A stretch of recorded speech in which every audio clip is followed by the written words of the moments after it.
Hello everyone, welcome back to our channel ज्याचं नाव आहे अपर्चर टॉक्स. इथे सगळे आपण फोटोग्राफी संदर्भातल्या गप्पा मारत असतो. आजचा विषय आहे रूल्स ऑफ फोटोग्राफी. सो जेव्हा एका कलेची गोष्ट असते, जेव्हा एका कलेबद्दल बोललं जातं, जशी फोटोग्राफी असो, पाककृती असो, गायन असो, काहींचं म्हणणं असं पडतं की त्याला कुठलेही नियम अप्लाय होत नाहीत, कसलेही रूल्स नसतात. मला ते मान्य आहे, परंतु माझं हे मत आहे की कुठलीही कला बहरून येण्यासाठी, त्या कलेच्या श्रोत्यांना त्याचा आस्वाद घेण्याच्या दृष्टीने ती बहरून येण्यासाठी तिथे काही नाजूक थोडेसे रूल्स असणं गरजेचं असतं.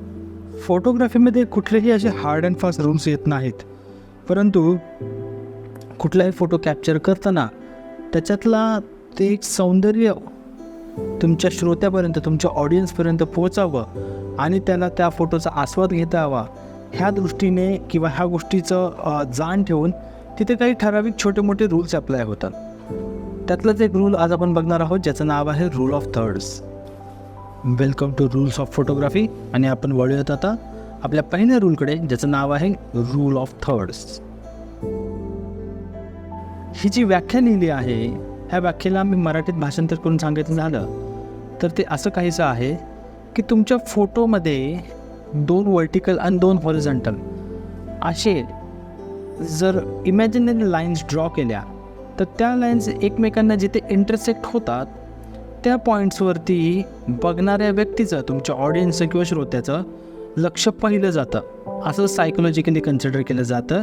त्यामुळे तुमचा सब्जेक्ट, तुम्ही जी कुठली गोष्ट कॅप्चर करायचा प्रयत्न करताय ती त्या इंटरसेक्टिंग पॉईंट्सवरती प्लेस करायचा, त्याप्रकारे कंपोजिशन करायचा प्रयत्न करा. आता आपण वळूयात उदाहरणाकडे. तर या फोटोमध्ये बघाल तर तुम्हाला जाणवून येईल की हा जेव्हा फोटो मी क्लिक करायचं ठरवलं, तेव्हा हा जो स्टॅच्यू आहे, हे जी मॉन्युमेंट आहे, ह्याचं मी कंपोजिशन अशा प्रकारे केलं की त्याची प्लेसमेंट माझ्या डिस्प्लेमध्ये एक्झॅक्टली इंटरसेक्टिंग पॉईंटवर झाली. त्यामुळे बघणाऱ्याचं लक्ष पहिलं तिथे जातं आणि मग त्याच्यातून कळतं मागचे डोंगर, लँडस्केप्स आणि पुढे असलेला फोरग्राऊंड ॲज वेल. चला तर बघूया अजून एक उदाहरण.